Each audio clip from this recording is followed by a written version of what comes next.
Hello there. My name is Jason. I'm currently the chairman of Gales Point Village, and excited and honored to be so. We have the opportunity of this road just came to our village, which is a paved highway, which is a huge upgrade from what we had, which was what was known as the Rocky Road, which was literally a 10-mile-an-hour road. Well, so now we just had the opening of this grand opening, but they did miss a couple of the facts, being that this is the most important road for us in Manatee. This road originally started off as a Picado Road, which is a single trail road to the Saboon area, where a man named Mr. Bai Slusher had his rental properties, which happened to be $5 a year out there in Saboon. But he was the one that worked with his sons to introduce Mr. Hubert Elrington to the area and try and encourage a road to be built through. And Mr. Elrington took charge of that. And Mr. Slusher's sons, Mr. Enoch, was the one that helped him cut and chop the road for the most part, along with our own Alan Androon and Mr. Isa Slusher as well, that are still with us today, both 90 and 86. So those gentlemen have some history with this, with the road coming into its fruition. They would never even imagine it come true, but it has. Right? So after they started not bulldozing, but literally chopping by hand this road to come through, then teams came from the United States and the British to help build bridges over some of these rivers that would be impassable during the rainy season. So the Army Corps of Engineers came down and they did some of the bridge building on the original, what and now is kind of known as the Coastal Highway. One of the benefits to the old Rocky Road was it kind of forced community upon us. We only have like one vehicle or two vehicles in the village, so everybody would have to pile in, go down the road. We'd be piled up, sometimes carrying 50 pounds of flour, this, that, bicycles, all sorts of things back to the village. Of course, it was bumpy, dusty. People would be wearing their clothes inside out and their bags on their head just to keep the dust off, so by the time you get to town, you could still look good.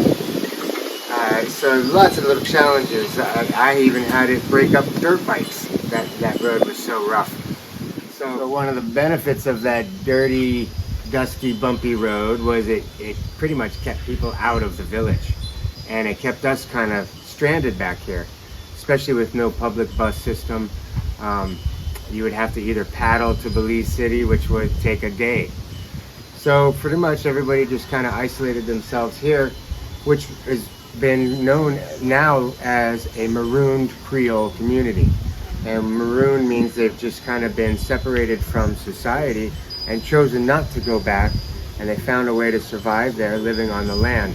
So, but that is what built a lot of community for us. Just being here, holding the culture that was originally of a slave culture that has come all the way from Africa, landed here with different people from all over Africa, and they made their own culture here in Gales Point that was reminiscent of the African culture.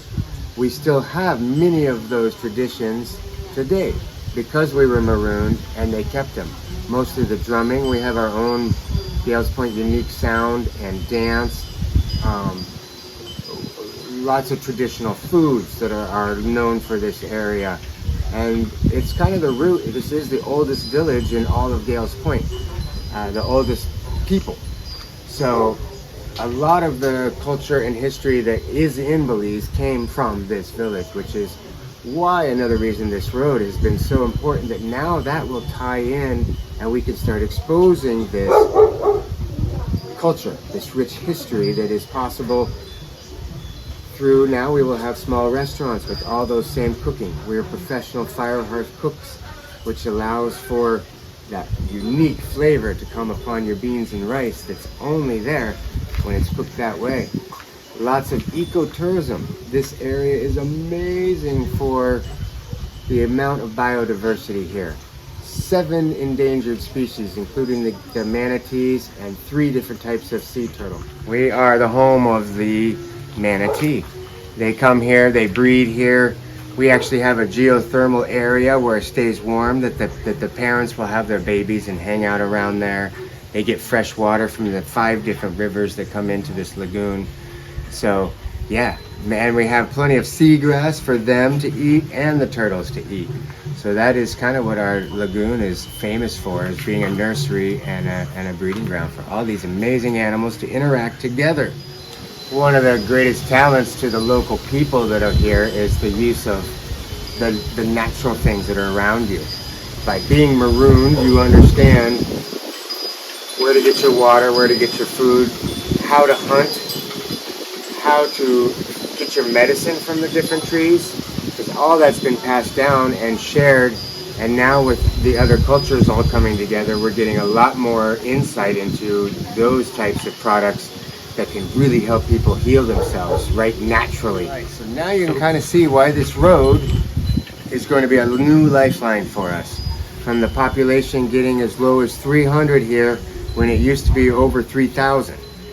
So we are going to climb back to those days. We're going to do it through ecotourism, being good to the environment, working as a community, doing what we do naturally, which is cooking our good foods that we're used to and sharing them with everybody in the outside world. And start having new ways for people to come in, spend the night here, and walk away with a new experience and feel like you're part of a village by tasting, smelling, feeling, seeing what the villagers do here in Gales Point.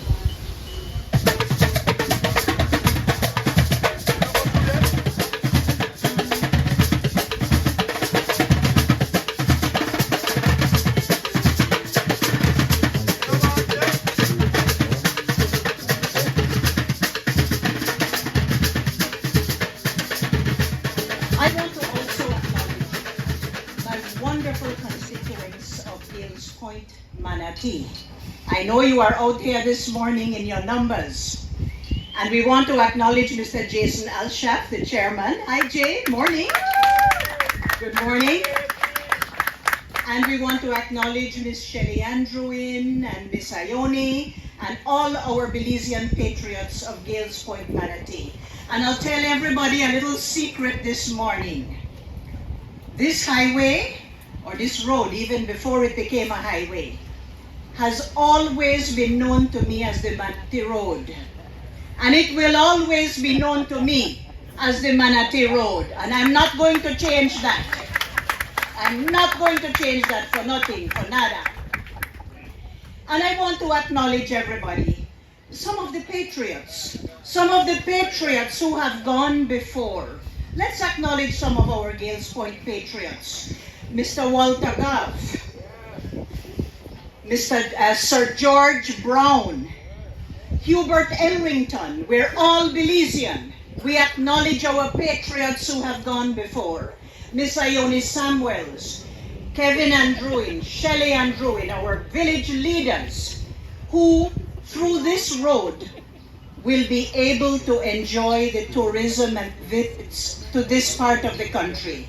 This beautiful highway is really for the people. And let's big up Gales Point this morning. Let's have a round of applause for Gales Point, Manatee. And thank you, everybody who has had anything to do with bringing us here today. Thank you, thank you, thank you. Our international partners, our regional partners, all our Ministry of Infrastructure people, the contractors, everybody. But let me, in giving my remarks today, thank the government of Belize for this beautiful and wonderful project, which makes our country smaller. We'll be able to get to the south quicker. And when we see the road being used and everybody using it coming through, it will help our country to develop in the Plan Belize model. So thank you once again, everyone. Again, it's a gorgeous, gorgeous day. And let's hear it once again for Gales Point Manatee and the Manatee Road. Thank you very much.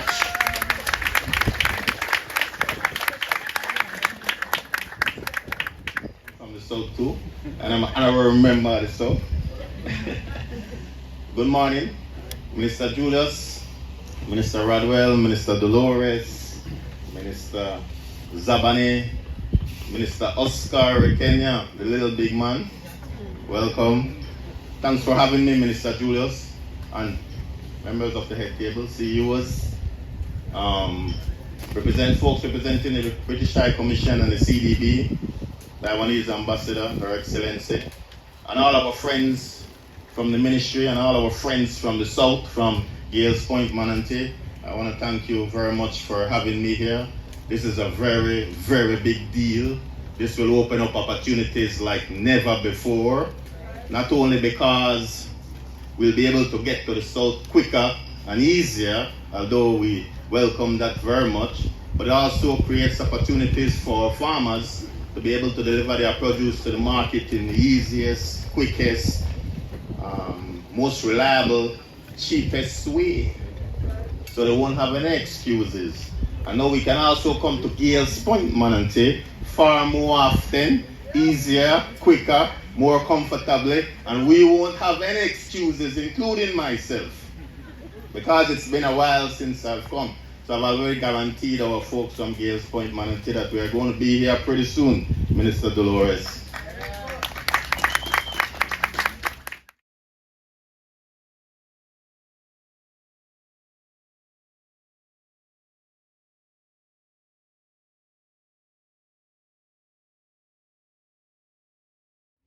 Protocol has been established, but when I was a child growing up, I was told that Dangriga is 36 miles away from Belize by sea.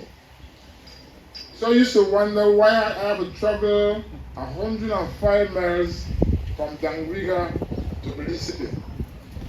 And back then the road was very rough. So we leave at 6 in the morning and arrive in Belize City about 2 or 3 in the afternoon. So it was not a one-day trip. When I go to Belize City from Dangriga, it has to be an overnight trip. But over the years, we have seen the transformation and the improvements of our highway. So when the Hamilton was finished, it took me from Dangriga to Belize City 2 hours. And when the coastal road was finished and not open, it took me an hour and a half. So that myself show the significant mile difference and the time that has been reduced. Exactly.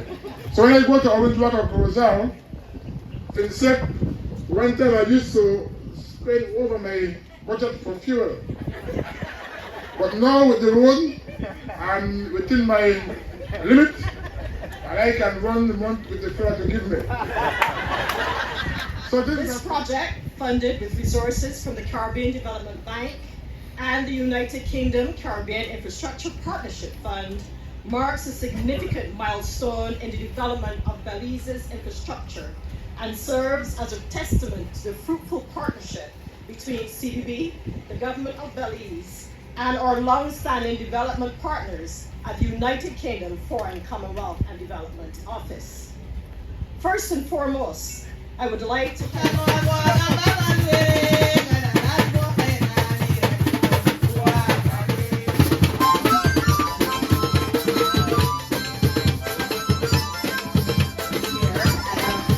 excited to be here, and on behalf of the UK government, I express heartiest congratulations to Prime Minister Briceño and his government, especially those in the Ministry of Infrastructure Development and Housing and the Project Execution Unit, that fantastic team led by Mr. Moody and Mr. Jill Harry, for their hard work to ensure that this project was completed as noted, on time and on budget, despite the challenging 3 years we have all experienced globally as a result of the COVID-19 pandemic and Russia's war on Ukraine.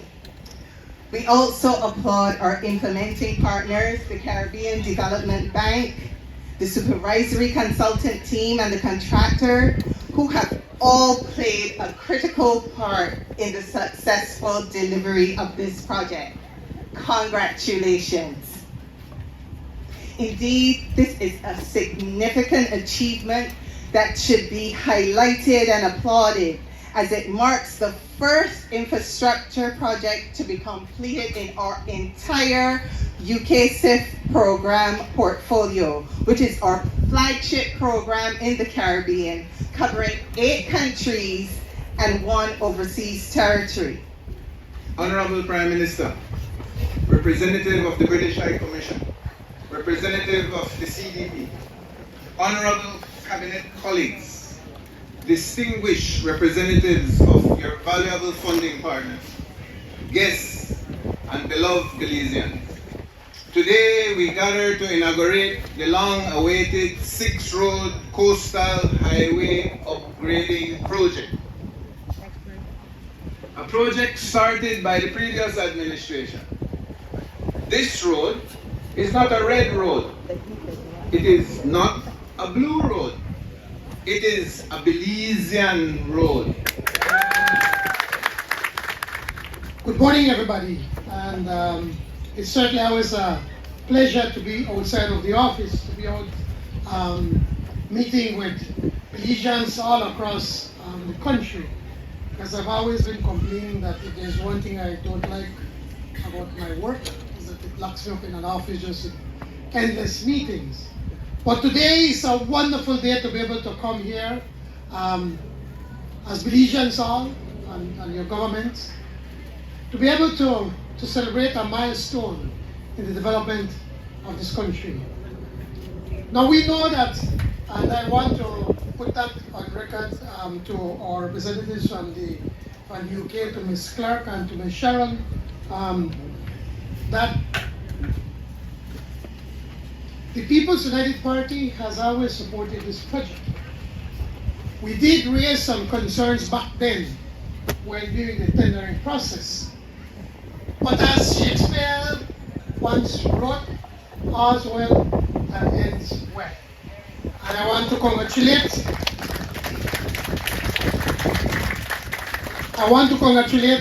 Julius and his team to ensure that this highway, the Coastal Plains Highway, that would have been built to specifications and within budget. I think it's only fair for me to be able to pay some, or to give credit to the Minister, to Julius and his team. Because from the time they have taken over the Ministry of Infrastructure Development and Housing, they have been transforming that ministry and the work that they have been providing for the Belizean people. Whenever you hear about big projects, you always hear that there is always an overrun. You always hear that the contractors are running short of money, or that they want that the government has to provide more funding for that project to finish. If I remember right, the upgrade of the Hummingbird Highway started off, what was it, Julius, 16 or 18? 16 million. And how much it ended up costing?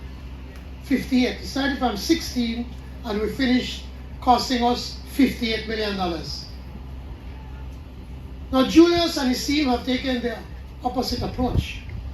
For instance, once we got into government, we started to look at these projects that had already started by the previous government.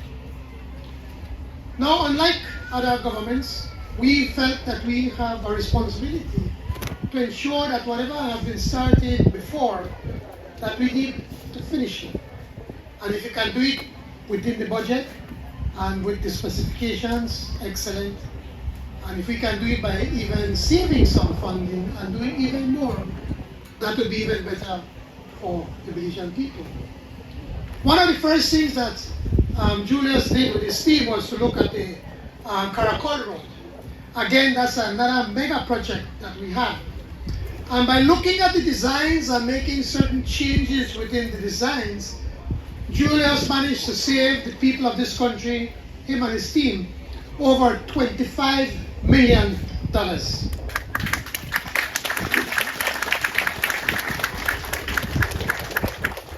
Then he tackled the next mega project in front of us, which was the Hanover Bridge. The previous government, in 2 occasions, went to the National Assembly and voted monies for the Hanover Bridge, but it never got started. And again, with his team, and using Belizean engineers, they redesigned the Hanover Bridge. And today, that bridge is being built, and I asked Ms. Sharon from the CDB to take a look at it when she passes on to Belize City. We redesigned that bridge, and that bridge also is being supervised by a young Belizean woman engineer.